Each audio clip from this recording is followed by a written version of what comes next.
শুভ দুপুর বন্ধুরা, আজ আমি বানাবো মাংসর স্বাদে কাঁচকলা আলুর তরকারি। এখানে সব কেটে ধুয়ে ভালো করে নিয়েছি। কড়াইতে জল হলুদ দিয়ে কাঁচকলাটা একটু ভাপিয়ে নেব কষটা বাড়ানোর জন্য। তারপর আমি এখানে সব মশলা নিয়ে নিলাম।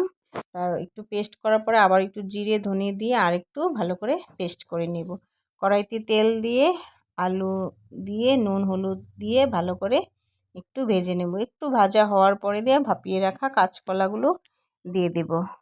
কাঁচকলাগুলো দিয়ে আর একটু ভালো করে ভেজে নেব।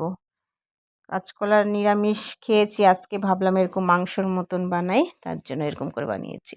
আবার কড়াইতে তেল দিয়ে জিরে ফোড়ন দিয়ে তেজপাতা দিয়ে পেঁয়াজ দিয়ে ভালো করে ভেজে মশলাটা দিয়ে দিলাম পেস্ট করা। তার মধ্যে কালারের জন্য একটু লঙ্কা গুঁড়া, হলুদ, নুন আর সামান্য চিনি দিয়ে ভালো করে কষিয়ে নেব। একটু কষানোর পরে ভেজে রাখা আলু কাঁচকলা দিয়ে দিলাম।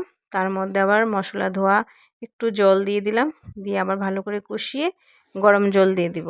ফুটে ওঠার পরে গরম মশলা ঘি দিয়ে নামিয়ে নেব।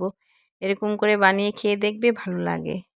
নিরামিষ সবসময় খাই, আজকে ভাবলাম এরকম করে মাংসের মতন বানাই, তার জন্য এরকম করে বানালাম। কীরকম হয়েছে?